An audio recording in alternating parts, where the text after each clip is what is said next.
Let's get it, y'all. Let's go, man. Welcome back to Chuck's Daily Hustle, everybody. Keeping it moving and grooving like we always are. You guys have read the thumbnail. We're going to get right into the video. If at any moment in this video you like anything that I say, any type of gems that I drop, go ahead and give your boy the thumbs up.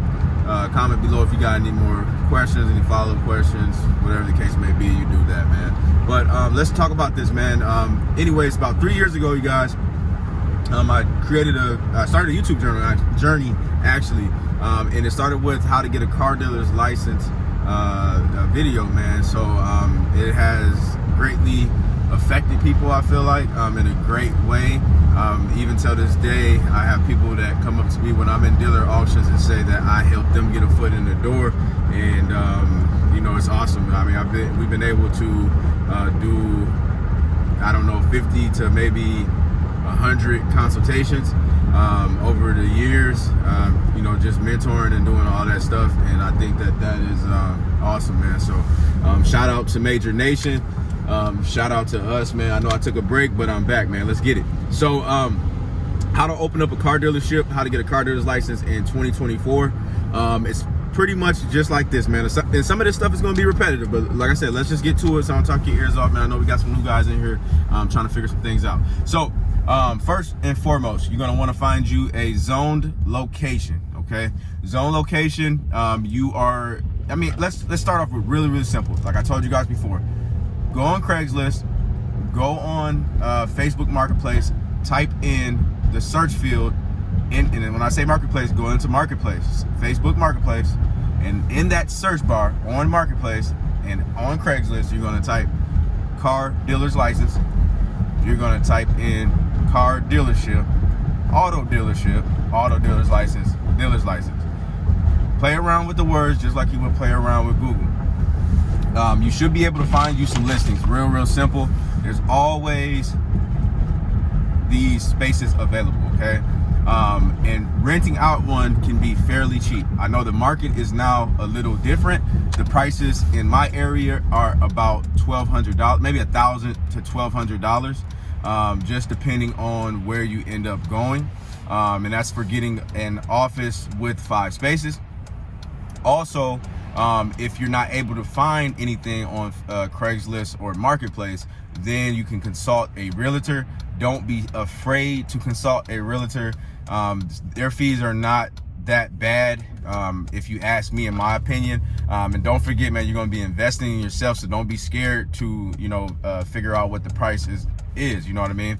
If you can't afford it, then just tell the people you can't afford it, man. Don't be ashamed on not being able to afford something. That's just you getting in information, and then the next time you'll be able to come back and then say, hey, okay, I know exactly how much money I need. And most definitely, you should be doing your research before you just jump into something, because you can put yourself in a hole that you won't be able to get out of, okay? And that's not to scare you, but that's just to be realistic, all right? So you do that, find a zone location. Another way, man, you can do it, and I've had to do it over the years, man, is just drive by. If you know where there are lots and lots of dealerships or there's been a dealership, ride by and see if you see a for rent sign up. See if you see a potential location, and then you want to contact the owner. A lot of these places, especially in Minnesota, the owners like to just go ahead and put them online themselves instead of using someone or using a platform. A lot of these old heads, man, they are pretty wealthy and pretty, you know, old school. So old school people, they just don't use the internet. It just is what it is. So you do that, then you're gonna go and get you a surety bond and garage liability.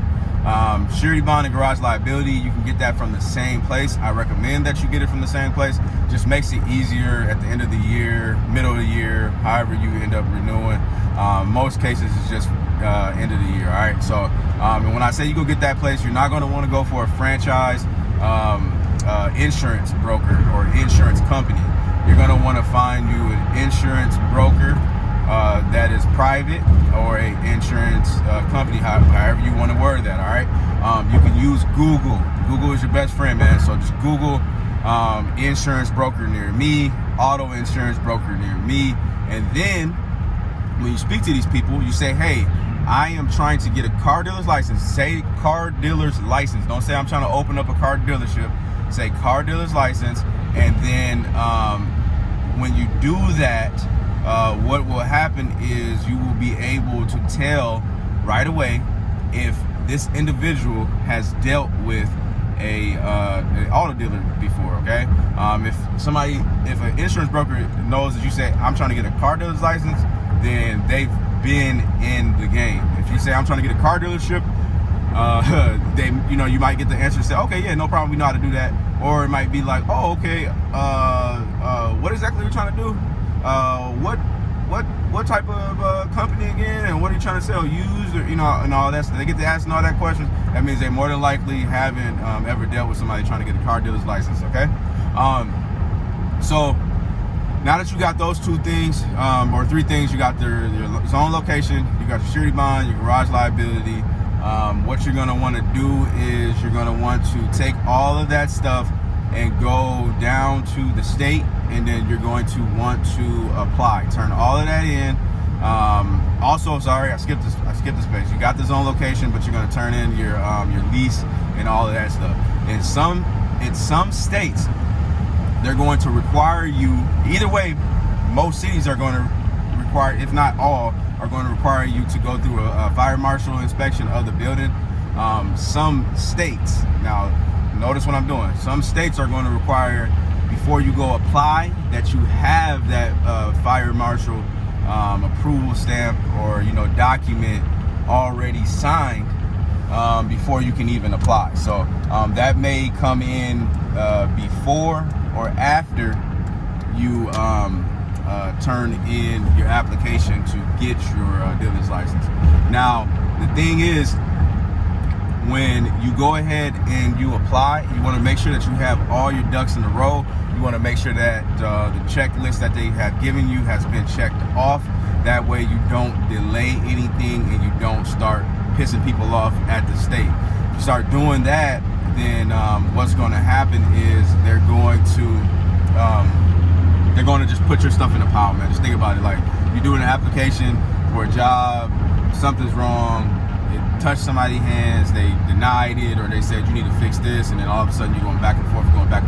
So save yourself a headache. Make sure that you proofread everything, check everything. If you have somebody that is good with paperwork, have them help you. People are resources, use them. Okay. So you turn that in. What's going to happen is they're going to, as long as you have all of that in, you guys, they are going to approve you. You're going to get you a temporary dealer's license. You're going to get that temporary dealer's license. It's going to last 30 to 90 days. And then in that time, depending on the state, the inspector, I know Georgia, the inspector will give you a call and say, hey, here's a heads up.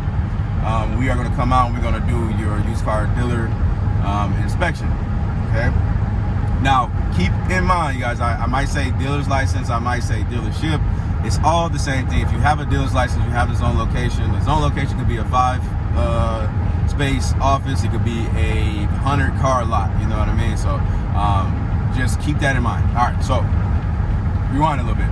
So that temporary dealer's license is going to be good for that 30 to 90 days. And then they're going to come out and they're going to inspect it.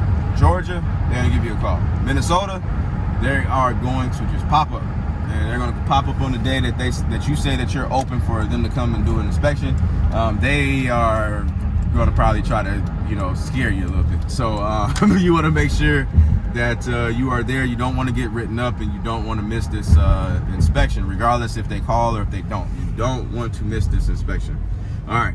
So now that you did the inspection, you're going to pass it. I said that before in my last video. You're going to pass it. Don't worry about it. You're going to pass it, okay? You pass it, they're going to send you your permanent dealer's license, and that's going to come in the mail, or they're going to email it to you depending on how tech savvy the state is that you live in.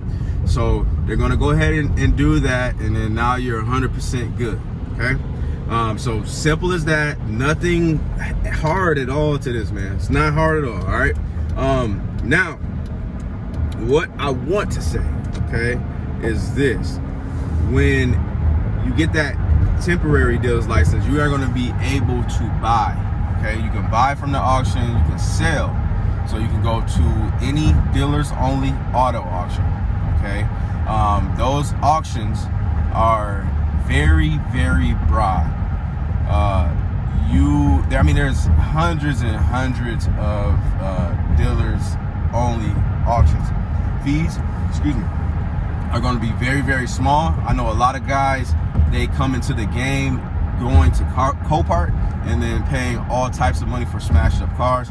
There are dealer only auctions that you can buy cars from, and they're not smashed up, and they are fresh franchise, independent car dealer trade-ins, or they are cars that have not been sold, and then the car dealers are running it back through the auction. All types of good stuff, man. All types of goodies, all types of fun. I can just name right here in Minnesota, there's 3 auctions, and they run about 1,500 cars a week in it. So there's plenty of cars to choose from. Don't be intimidated by it. Everybody's there trying to get a good deal. You usually can always get some good prices. Tax season, in my opinion, the prices obviously go higher. There's more money in the economy, so the prices of the vehicles go up for car dealers, and that's why you see the market where the prices go up to the consumer, so the dealer to the retail customer. So just keep that in mind. If you got any other questions for me, then feel free to comment below. Like I said before, I'm trying to drop you guys some gems here as well before we get off this video and I pull up to a dealer only auction, Manheim Auto Auction. I'm about 2 minutes away. But yeah, man, you wanna if you get in this game, you guys get in this business, what you want to do is just make sure that you're buying decent cars. When I say decent cars, that means that cars that are going to have very minimal work needed to them. You can buy clean title, salvage title, it does not matter. As long as you have a mechanically sound vehicle, you are good. So things to pay attention for are going to be engine noise, transmission issues, suspension issues, electronical issues. You see these issues, make sure that you do your due diligence, research how much is this going to cost me to fix, and then make sure that you have enough profit margin in there. You don't want to go into this buying vehicles that you have not seen or touched, or you don't even have, you're not even mechanically inclined. You don't have any mechanics that are going to give you a wholesale rate. You don't have a way to recon your vehicle. Recon vehicle means that, okay, let's say if the car had body damage, you got a body guy that can fix it. That's mechanically wrong, you need a mechanic, right? You have a filthy, disgusting car, you need a detailer. Shout out to my business, Resurrection Detail Services. So if you are in the state of Minnesota, we work with car dealers, we work with insurance, fleet, all of that stuff. And we're located in Maplewood, and we have a location in Forest Lake. So if you are a car dealer, you are anybody, you're welcome to reach out to us. And then you know, there you go. You know, so you want to make sure you got those oh, I cannot forget about a tire shop. You need tire shops to be able to get the good prices on that. You want to have accounts with AutoZone, O'Reilly, Napa, Advanced Auto Parts, all of the junkyards. Even if you have, let's say you go right into the game, you get your sales tax number and all that stuff, and you want to just start signing up with everybody. I'm talking about Chevy dealers, you know, everybody. Just say, hey, I'm here to set up this account, because you never know when you're going to need an account. Okay, so I would just do that, man. Your first week prep, do the prep work, get the account, shake the hands, go talk to people, go network, go, you know, let them know, hey, I'm opening up a dealership, I'm just now starting, hey, I got this 5-car lot, guess what, I'm gonna buy 20 cars. Yeah, let them know, you know what I mean? Look out for me. What is your rate? I'm coming in, I'm getting ready to drop these 20 cars. More than likely, the like you pop up at a mechanic and you tell him, oh, I just started off and I'm finna buy 20 cars. He gonna look at you and say, hey, yeah, we can work together. He already knows, because once you drop off that 20 and you sell 2 a week, he knows he's getting 2 cars a week from you, man. So try to get you know, a decent rate from him. See if they have already worked, and I'm not just talking about mechanics. See if the you know, mechanic shop, detail shop, all that good stuff, if they have already worked with dealers, and then ask them what is their dealer rate. Okay, you ask them what their dealer rate is, and then if it's under you know, their public rate, then you're doing great. You know what I mean? So just do that, man. You guys will be golden. I hope you guys enjoyed this video. And I hope that you, you know, like all the future videos in to come, man. But if you did like it, if anything resonated with you and it helped you out, go ahead and like, comment, subscribe, do all that good stuff, man. Until then, I'm out. Peace.